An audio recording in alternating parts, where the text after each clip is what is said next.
Hey, can I ask you something kind of personal? Uh-oh. Should I be worried? No, I'm serious though. Have you ever started something? Like really started it? Full energy, full commitment, and then a week later you just stopped?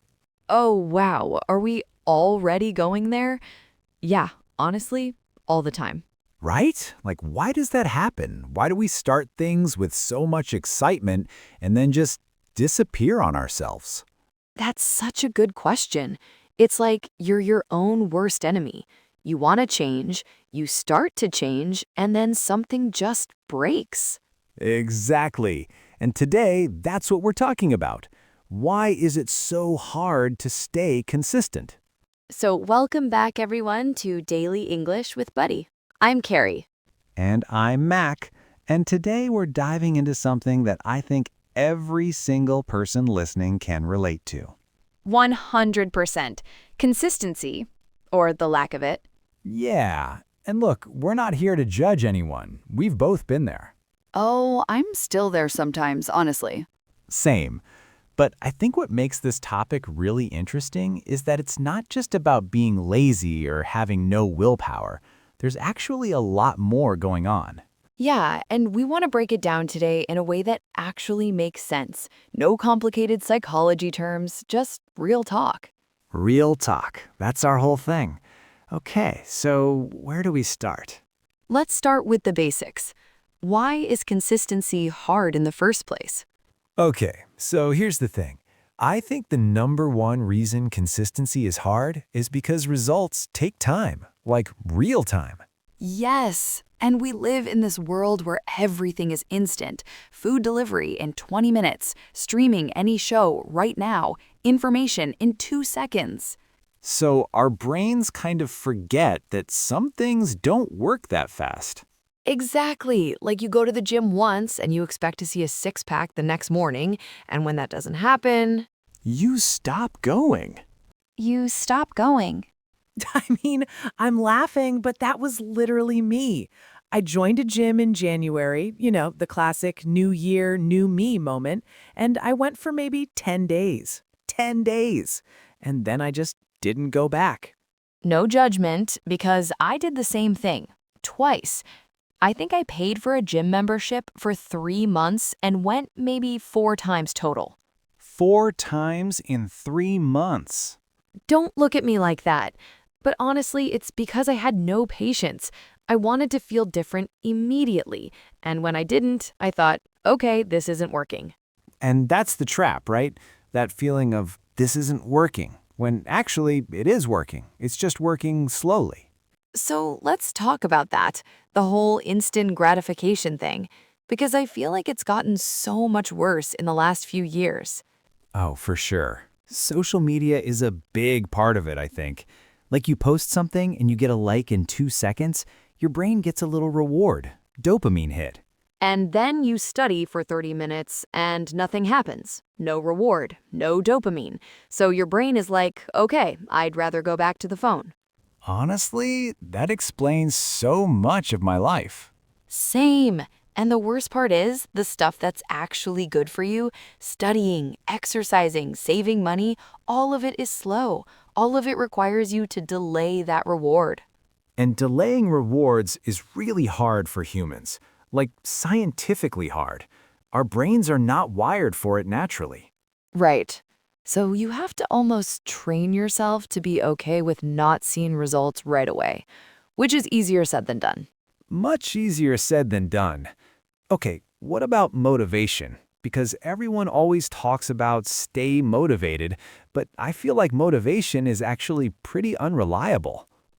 Motivation is so unreliable. I'm glad you brought this up.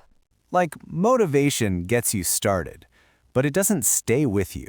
It's like a spark. It lights the fire. But then the fire needs wood to keep burning, and motivation is not the wood. Ooh, I like that. What's the wood then? I think the word is habit. Like when something becomes automatic, you don't need to feel motivated to do it. You just do it. That makes a lot of sense. Like, you don't feel motivated to brush your teeth every morning, right? You just do it. Exactly, because it's already a habit. You built it so long ago that it's on autopilot now. But the problem is, we expect every new habit to feel like that from the start.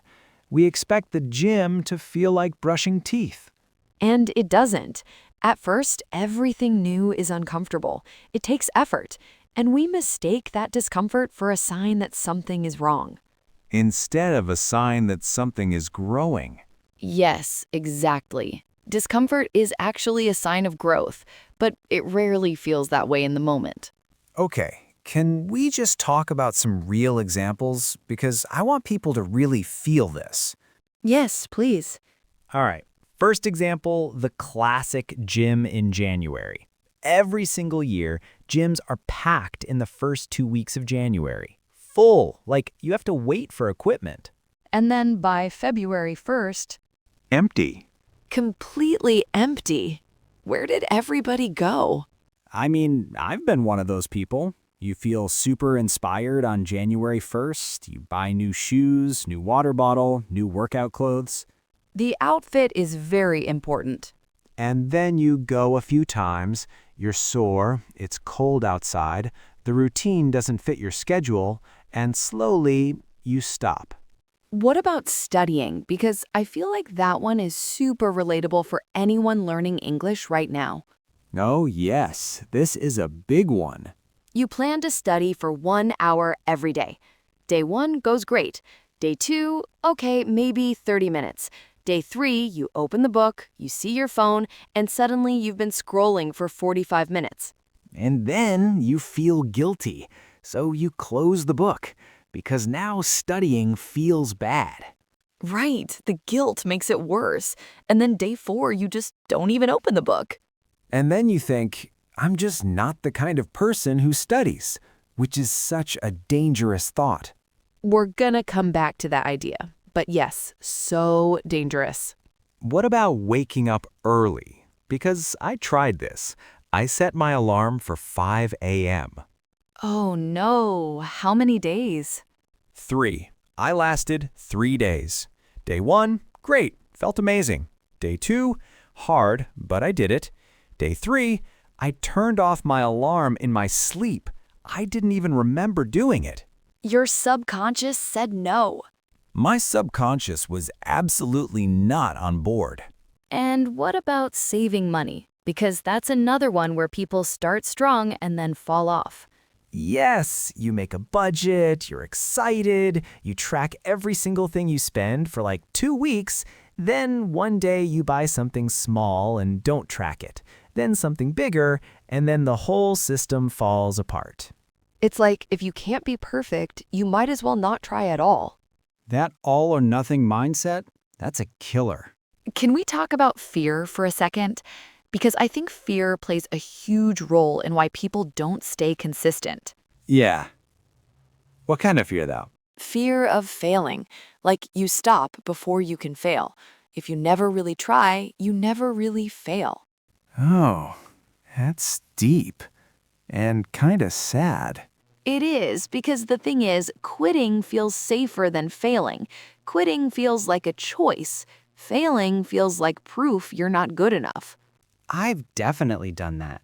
Like, I'll start learning something, let's say guitar, and as soon as it gets hard, I quit. So I can tell myself I chose to stop instead of I couldn't do it. Which is just a story we tell ourselves. A very convincing story. And then there's self-doubt, like the voice in your head that says you're not disciplined enough for this, or you've tried before and failed. Why would this time be different? That voice is so mean and so loud. So loud. I think a lot of people quit not because something is too hard, but because they don't believe they're capable of doing hard things. And that belief becomes a self-fulfilling prophecy. You believe you'll quit, so you quit, which proves you were right. Which makes it even harder to start the next time. It's a really tough cycle. Okay, so you mentioned this idea earlier. I'm just not the kind of person who studies. Let's unpack that. Yeah, I think this is actually one of the biggest reasons people struggle with consistency. It's not about habits or routines, it's about identity. What do you mean? Like the way you see yourself. If you see yourself as a lazy person, an inconsistent person, someone who always quits, then everything you do will match that identity. Because your behavior follows your beliefs about yourself. Right. If someone says, I'm not a morning person, they're not just describing a fact, they're reinforcing an identity, and then their actions follow. So the gym person who quits, they're not quitting because the gym is too hard. They're quitting because they don't see themselves as a gym person. Exactly. And that's why the solution isn't just try harder. The solution is to slowly change how you see yourself. Become the person before you have all the proof. Yes, and every tiny action is like a vote for the kind of person you're becoming. You go to the gym once, that's a vote. You study for even 10 minutes, that's a vote. And those votes add up over time. They do. It's not about any single day. It's about the story you're building about who you are. And I think part of the problem is we make these insane routines. Oh my gosh, yes. The routines people set for themselves are wild. Like, I'm going to wake up at 5 a.m., meditate for 20 minutes, work out for an hour, read for 30 minutes, then go to work. Every single day. Who is that person? How do they have that life? That routine looks amazing on paper, and for maybe 2 days you follow it. And then real life happens. You sleep badly, your kid is sick, you have more work than usual, and the whole routine falls apart. Because it was too rigid, there was no space for real life. And then burnout.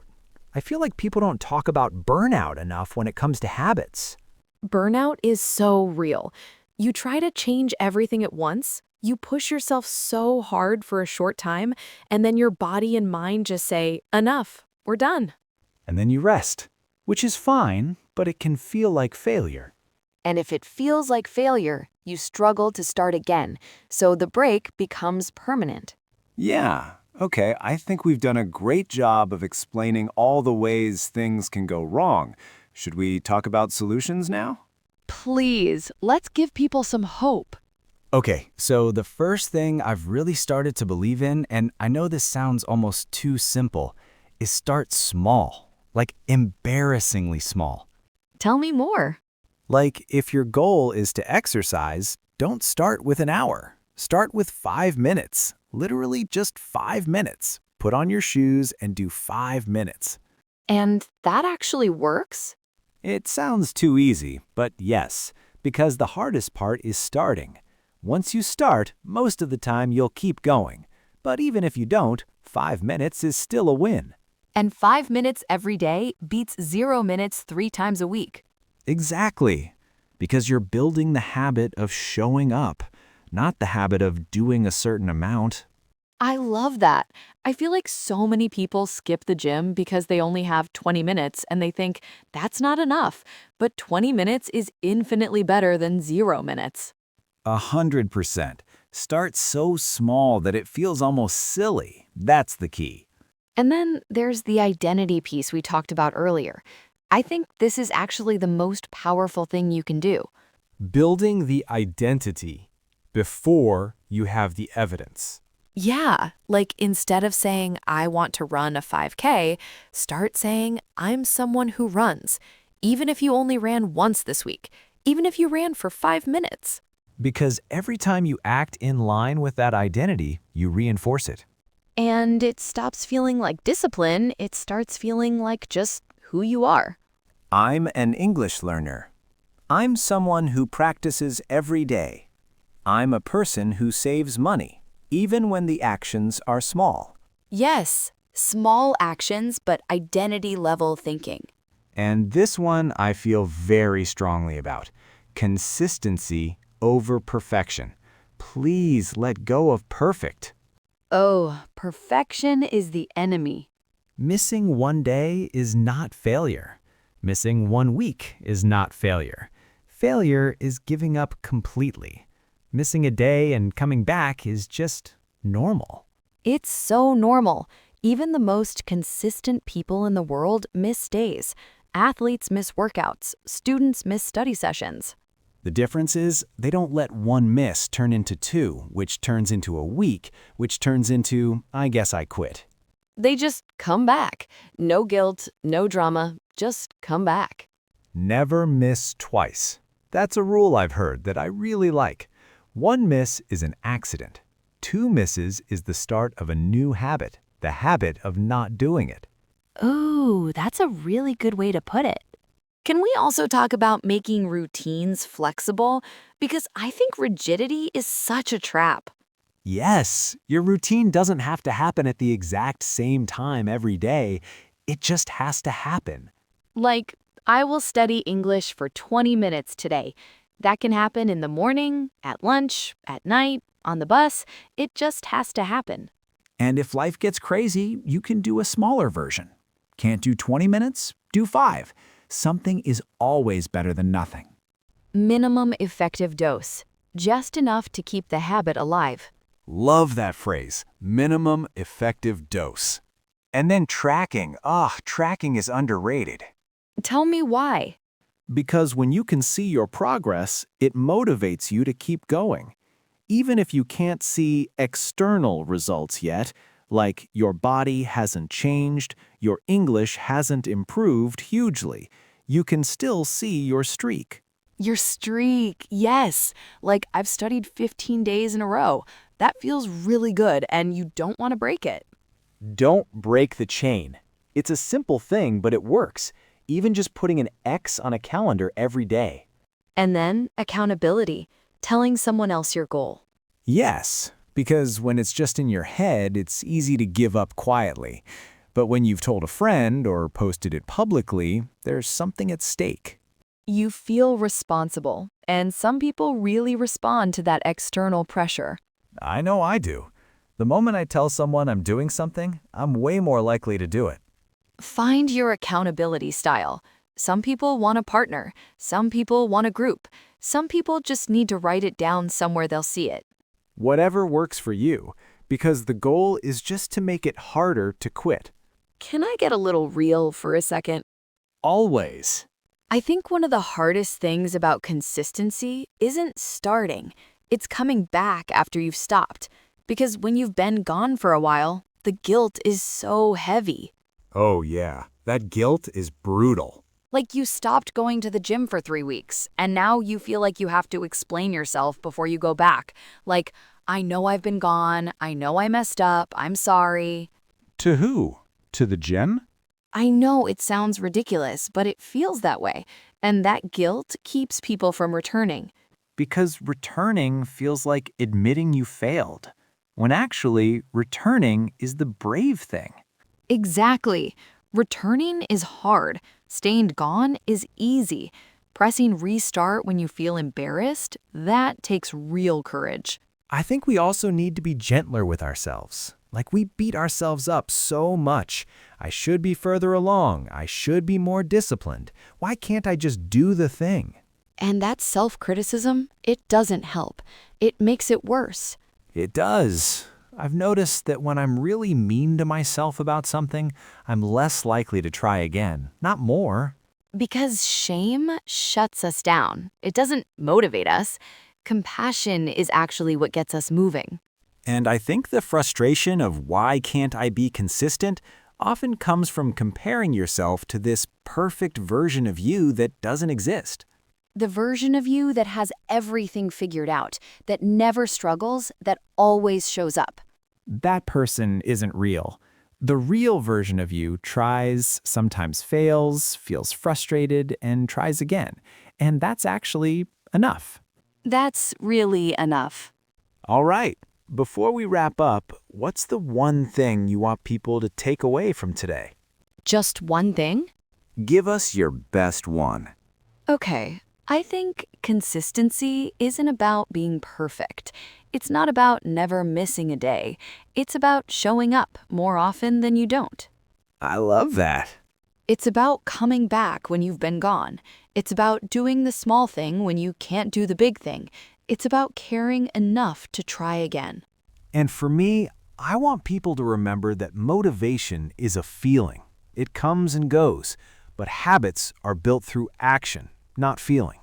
You don't wait to feel motivated. You do the thing and the feeling follows. Or sometimes it doesn't follow and you did the thing anyway, and that's actually even better.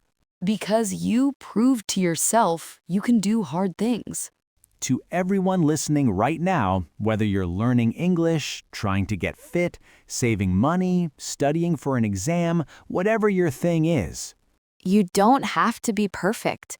You just have to keep coming back.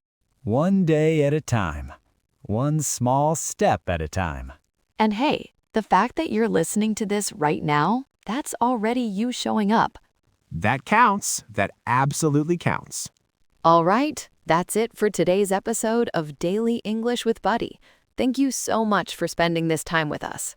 If this episode helped you, share it with a friend who needs to hear it. Leave a comment, leave a like, subscribe if you haven't already.